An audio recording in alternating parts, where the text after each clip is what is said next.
स्वागत है सभी का हमारे YouTube channel Siya live Israel में। दोस्तों आज का वीडियो होने वाला है भामनी के ऊपर, जिनको हम चामनी भी कहते हैं और भामनी भी कहते हैं।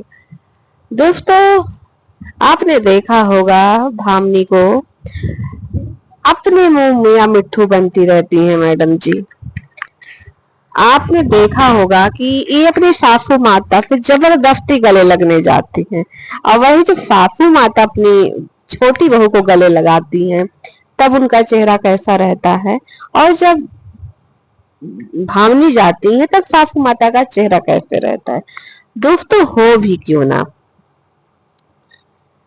जब सासू माँ 1 साल 1.5 साल पहले जब सोशल मीडिया पे कंट्रोवर्सी हुई थी और वो रोते हुए सोशल मीडिया पे आई थी, इसने अपने सास को सोशल मीडिया पे रुलाया, जो कि वो सास, मुझे नहीं लगता कि इनकी सास कभी दोनों बहुओं में भेदभाव की होंगी। आपने देखा होगा कि हमेशा भामनी किसी न किसी से इनके परिवार में ही कंट्रोवर्सी इनका होता ही रहता है, इनकी कंट्रोवर्सी चलती रहती है। तो परिवार में इनके रिश्ते कैसे सही हो सकते हैं।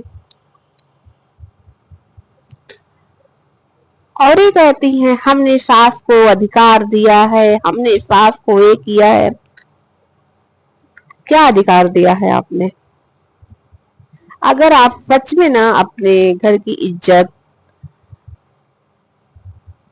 करती, बचाना चाहती, रखती होती ना, जो सोशल मीडिया पे आ करके जिस तरीके से कंट्रोवर्सी आपने किया था, जिस तरीके से अपने घर की इज्जत, अपने घर की इज्जत की नीलामी सोशल मीडिया पे आपने किया था ना भामनी जी, आप ऐसा बिल्कुल भी ना करती। वो भी अपने पति के साथ प्रॉपर, दोनों पति पत्नी बराबर के भागीदारी थे, और दोनों लोग बैठ करके अपने माँ के लिए, अपने भाई के लिए, अपनी देवरानी के लिए क्या क्या नहीं बोला था।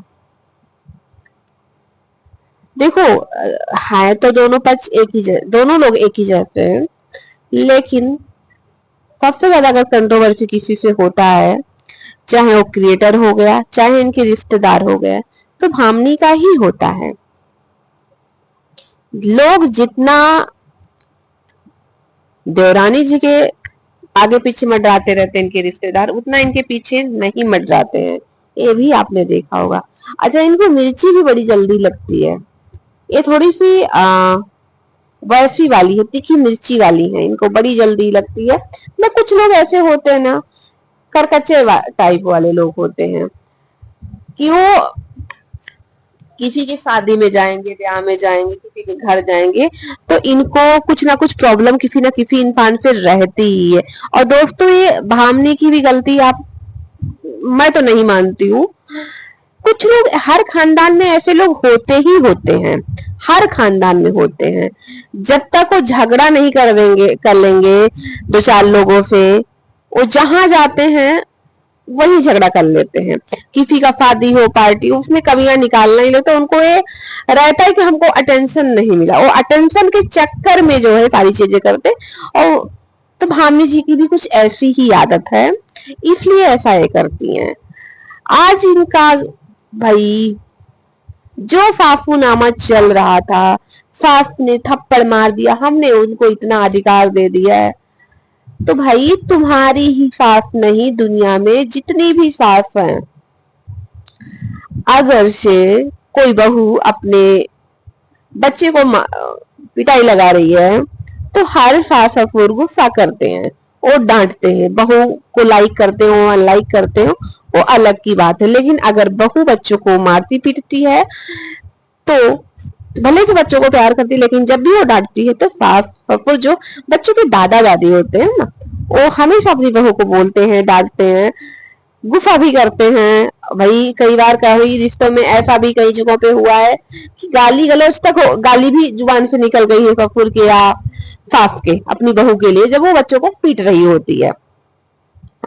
लेकिन जो बहुएं होती है ना, तुम ही नहीं भामनी, जितनी भी बहुएं होती हैं जब अपने बच्चों को पीट रही होती है, सास ससुर उनके उनको डांटते हैं, कुछ भी करते, थप्पड़ मार देते हैं, गाली गलौज भी कर देते हैं, वो नहीं बुरा मानती है। जब वो पिटाई करके फुर्सत पाती है ना, तो उनको ये भी रहता है कि भाई सास ससुर अपने नाती पोतों को कितना प्यार करते हैं, उनको वो पिटते हुए बच्चे को नहीं देख पाते हैं, पीठ बच्चा रहा, तकलीफ उनको हो रही होती है, दर्द उनको हो रहा होता है, ठीक है ना। लेकिन वही सास ससुर ऐसे बहू कोई काम कर रही हो, मान लो तुम किचन में खाना बना रही हो, तुमसे किचन में मान लो दूध का भगोना पलट जाए, नुकसान हो जाए, पता चला घर में रिश्ते उनके सासू माता के दामाद जी आए हुए हैं और सब पलट गया, सारा खाना पीना सब गंदा हो गया, तो फिर उस टाइम पे ना जो फटकार लगती है ना, तो प्रेम नहीं होता है, अरे तुमने तो जानबूझ के किया। या सासू माता के दामाद आए हो, बेटी आई हो और आप उनकी खातिरदारी ना करो, तब जो फटकार लगती है, उस समय अगर सासू माता ने थप्पड़ मार दिया ना, वो होता है डोमेस्टिक वायलेंस। हाँ भामनी जी, तो यहाँ पे ज्यादा दिखावा मत करो सासू नामा का, कितना अंडरस्टैंडिंग आप लोगों में है, कितना प्यार है ना, थोड़ी जनता को पता है। ओके, हम लोग भी घर परिवार वाले लोग ही हैं, सबका अपना घर परिवार है, सबके नाते रिश्तेदारी है, आस पड़ोस सोसाइटी है, हम देखते हैं, ठीक है ना, कि सास किसी को जब पीटती है तो कब प्रेम में पीटती है और कब सच में लताड़ती है। तो ऐसे तो फिर बहुत सारी सास होती है, अपने बहुओं को मारती पीटती है, घर से बाहर भी कर देती हैं, घर से बाहर ना करके घर ही में पीटती है और घर ही में रखती हैं, और जनता के सामने, दुनिया के सामने तो बड़ा अच्छा रिश्ता दिखाएंगे कि अरे हम अपनी बहू को बहुत प्यार करते हैं, तो उन सास को क्या कहा जाएगा। तो गलत चीजों को प्रमोट मत करो भामनी जी, कि तुम्हारी सास तुमको थप्पड़ मार देती, तुमने वो अधिकार रखा है। वो हर दादा दादी अपने नाती पोतों के प्यार में ऐसा करते हैं, ठीक है ना, लेकिन नहीं करना चाहिए। और किसी भी माँ को बच्चे को इतना नहीं मानना चाहिए कि बच्चा गुस्से में परेशान होकर के डिप्रेशन में जाकर के कुछ गलत कदम उठा ले, ठीक है ना भामनी जी। तो ये साफूनामा का जो पाठ गाती रहती है ना, मत गाया करिए, तुम्हारी जुबान से अच्छा नहीं लगता है, क्योंकि तुम्हारी सास तो तुम्हारे कारण से हमने सोशल मीडिया पे रोते हुए देखा है, ठीक है ना। वो बेचारी ने कुछ नहीं कहा, और तुम्हारे रिश्ते कितने अच्छे तुम्हारे खुद के पति से भी ना, वो भी हम लोगों ने देखा है, ठीक है ना, क्योंकि तुम्हारे खुद के देवर ने कहा था कि तुम्हारे पति तुमको रखना नहीं चाह रहे थे और तुम्हारे देवर तुमसे शादी करना चाह रहे थे। आज तक उसका रीजन आपने नहीं बताया, उसकी वजह नहीं बताई, ना आपने बताया ना आपके देवर ने बताया। आपसे भी कितने लोगों ने क्वेश्चन किया, ऐसा क्या हो गया था कि आपके रिश्ते में, आपके मायके से, कि आपके मायके वाले आपके घर नहीं आते थे, ठीक है ना। तो आपके रिश्ते कितने अच्छे हैं, कितने फुलझे हुए हैं, सबको दिख रहा है। ओके, दूसरी चीज, जो आप बहुत ज्यादा ऐसे लग रहा है कि आप पहले ऐसी बिजनेस वोमेन है, आप कर रही हैं, एकदम गुणगान कर रहे, ठीक है यार, दिख रहा है, ठीक है, आप मेहनत कर रहे हो, अपने लिए कर रही हो। हाँ, कुछ महिलाएं, कुछ लोग आपसे आपको देख करके, आपके काम को देख करके उनको भी एक जज्बा आता है कि हाँ, हमें भी मेहनत करनी चाहिए, हम भी सफल हो सकते। ईश्वर ने आपका साथ दिया, आप सफल हुई, अच्छी बात है कि आपकी वजह से एक दो लोगों को और रोजगार मिला। ओके, लेकिन इतना खुद अपने मुंह इतना तारीफ करना, जनता ने ही बनाया है, तो जनता के सामने जो इतना ज्यादा एक गुणगान करती रहती खुद का ही, नहीं अच्छा लगता है, बिल्कुल भी नहीं अच्छा लगता है। इतना गुणगान मत किया करिए भामनी जी। भाई, मैरिज एनिवर्सरी अभी तो उसका चैप्टर ही नहीं बंद हो रहा है। इन्होंने हल्दी किया, मेहंदी किया, इन्होंने अपने माँ बाप को बुलाया मेहंदी में कि आइएगा, एक रस्म कर दीजिएगा, तो इनके माँ बाप आए नहीं, तो फेरा भी कर लेती, सिंदूरदान भी कर लेती, विदाई भी कर लेती, सुहागरात भी कर लेती, हनीमून भी कर लेती, उसका भी पैकेज ले ही लेना चाहिए था, उसका पैकेज तो आपने लिया नहीं। अच्छा, हनीमून पे तो आप कहीं गई नहीं थी, गई थी कहीं? अरे चलो ठीक है, मान लो तुम गोवा गई थी अपनी शादी के बाद हनीमून पे, तो इस यूरोप का ले लेती, स्विट्जरलैंड का ले लेती, लेना चाहिए था ना। मतलब क्या है, हर माँ बाप अपनी बेटी की शादी ना बहुत शौक से करते हैं, बहुत अरमानों से करते हैं। उस समय जितने रस्म और रिवाज होते हैं ना, वो सब करते हैं, वो सब करते हैं। सारे रिचुअल फॉलो करते हैं सारे। उस समय जिस तरीके से शादियां, जो भी ट्रेंड होता है, सब कुछ करते हैं। कोई भी माँ बाप कभी नहीं चाहते हैं कि उनकी बेटी की दोबारा शादी हो, दोबारा उनको अपनी बेटी की शादी के लिए कुछ करना पड़े। क्योंकि ये कब किया जाता है, कब करना पड़ता है, तुमको भी बहुत अच्छे से पता होता है। और हल्दी किसको 2 बार लगती है भाई? हल्दी जीवन में एक ही बार लगती है। अगर किसी की सेकेंड मैरिज भी होती है ना, मान लीजिए, तो उसमें दोबारा हल्दी नहीं लगती है। उसमें बहुत सारी ऐसी रस्में होती हैं जो दोबारा नहीं होती हैं। ये बात आपको कौन समझाए? वैसे तो बड़े रिचुअल वाले आप बनते हैं, आपको इतना भी नहीं पता है। हाथ पीले बेटियों के एक ही बार माँ बाप करते हैं, 10 बार नहीं करते हैं। 10 बार बारात नहीं बुलाते अपनी बेटी की अपने घर पे। अरे मैरिज एनिवर्सरी को मैरिज एनिवर्सरी के जैसे ही सेलिब्रेट किया जाता है। और जो आपने किया था ना, हमारे यहाँ एक कहावत कही जाती है, उसको हम ऐसे नहीं बोल सकते हैं, थोड़ी अश्लील है, कि दिया बारना, मतलब पीछे वाले पार्ट पे दिया बारना। तो आप वही कर रही थी। आपकी शादी की भी हमने फोटो देखी है, आपने जो भी 1-2 फोटो लगाया है। मुझे तो लगता है कि आपकी शादी काफी अच्छे से हुई थी। आप अपनी शादी जो पहले आपकी जो शादी हुई थी, उस जोड़े में भी आप काफी खूबसूरत लग रही थी, बहुत अच्छी लग रही थी। लेकिन आप जो ये हरकतें कर रही थी ना, बिल्कुल भी अच्छा नहीं लग रहा था, नहीं अच्छा लग रहा था। लेकिन आप खुद ही एकदम तारीफ के पुल बांधे जा रही है। कब खत्म होगा आपका दोबारा शादीनामा? मैरिज एनिवर्सरी का जो शादीनामा आपने रचा था, ये कब खत्म होगा? कितनी आपने सोचा था जनता आपकी तारीफ करेगी, और आपको तारीफ मिली नहीं। अब सोचो, आपके खुद के माँ बाप नहीं आए आपके घर, आपके उस ड्रामे वाली मैरिज एनिवर्सरी में खुद के माँ बाप नहीं आए। तो सोचो, अब सोच लो, कितनी अच्छी बेटी हैं आप, कितनी अच्छी ननद हैं आप। आपको आप सोचो, आपकी खुद की भाभी नहीं आई। तो ये जो है, एक तरीके से माँ बाप को जलील करना था। और जो ये कह रही थी कि तुम्हारे कुछ भी खानदान में कुछ ऐसा हो गया था, तो तुम्हारे गांव में हुआ था ना। अगर सच में तुम्हारी शादी, जो रियल शादी तुम्हारी हुई थी, अगर उस दिन कुछ हो जाता, तो क्या तुम्हारे माँ बाप तुम्हारा कन्यादान ना करते? करते ना।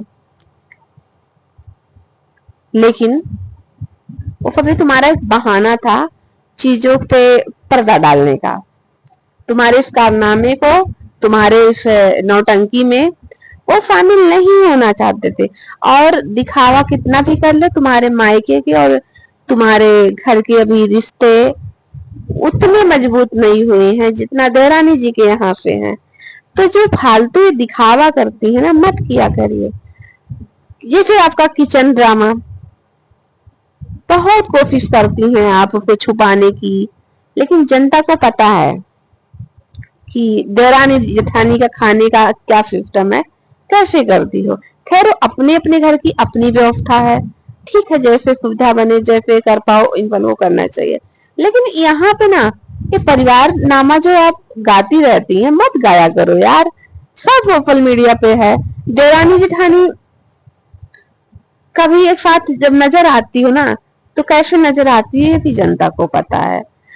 तो जो रियलिटी है ना, रियलिटी दिखाओ, जनता को बेवकूफ बनाने की कोशिश मत करो, ठीक है ना। और आप तो ना ही परिवारनामा गाया करो, देवर से जबरदस्ती के चिपकती रहती है। देवर ने आपकी इज्जत की धज्जी उड़ा दिया, इतनी बड़ी बात बोल दिया कि आपके पति आपको कमरे में नहीं घुसने दे रहे थे। आप शादी हो गई थी, लेकिन वो आपको रखना नहीं था। आपके देवर आपसे शादी करना चाह रहे थे। आपके देवर आपके लिए कपड़े खरीदते थे, आपको कपड़े आपके देवर पहनाते थे। उसका लिफ्ट फादर आज भी उनके पास है। जब आपके पति की नौकरी चली गई थी, आपके माँ बाप को इतना जलील किया गया, तो मत करो यार ये ड्रामा।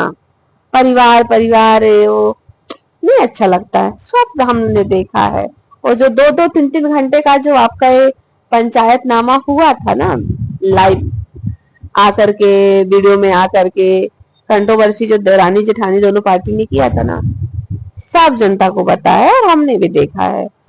तो ये जो ड्रामे आप करती है ना, कहीं से हजम नहीं होता है, बड़ी बनावटी लगती हैं आप। और अपने में मुंह मुट्ठो बनना तो आपसे सीखे। तो आप ये जो नकाब लगा के चलती है ना, उतार के फेंक दीजिए, इसकी कोई जरूरत नहीं है। जनता आपके नकाब को बहुत अच्छे से जानती है। हाँ, एक चीज बस है कि आपके जो दोनों बच्चे हैं ना, उनमें प्यार बहुत है। और लेकिन जो एक दूसरे के बच्चे के लिए प्यार दिखाते हो ना, देवरानी का तो समझ आता है, लेकिन जो बच्चे के लिए आप प्यार दिखाती है ना, वो अभी आपका दिखावा लगता है। और आपके पति जो वो बच्ची को प्यार करते हैं, वो भी दिखावा ही लगता है, क्योंकि आपके ही देवर ने वीडियो में आकर के बोला था, कंट्रोवर्शियल वीडियो में, कि उस बच्ची को भी आपके पति ने गाली दिया था। तो ये सब जो ड्रामे करते हो ना यार, मत किया करो। जनता जानती है, जनता पहचानती है कि आपके घर में कितनी आपकी अंदर स्टैंडिंग है, आपकी जो आपस में तुम्हारा तालमेल है कितना अच्छा है, हर किसी को पता है। ठीक है, तो ये दुनिया के कारनामे जो है ना, कहीं आ जाके और करो, कहे जनता को बेवकूफ बना रहे हो, उनकी भावनाओं के साथ खेल रहे हो, मत खेलो। ठीक है, जैसे तुम्हारी जो बहन है, उसने भी सोशल मीडिया पे आके सारी चीजें बताई। जब वीडियो में उसकी सास नहीं दिखती थी, ननद नहीं दिखती थी, लोग पूछते थे तो वो भी छुपाती थी। जब आती हो गया तो उसने आके बताया। तो फिर तुम्हारा भी पता है, भाभी से तुम्हारी जमती नहीं है, तो क्यों क्यों ऐसा करती है भामनी जी? मत करिए, नकाब उतारिए, रियलिटी दिखाइए, नहीं तो मत दिखाइए। लेकिन इनको मिर्ची लगेगी दोस्तों। तो आज का वीडियो यहीं तक, मिलेंगे एक नए वीडियो के साथ।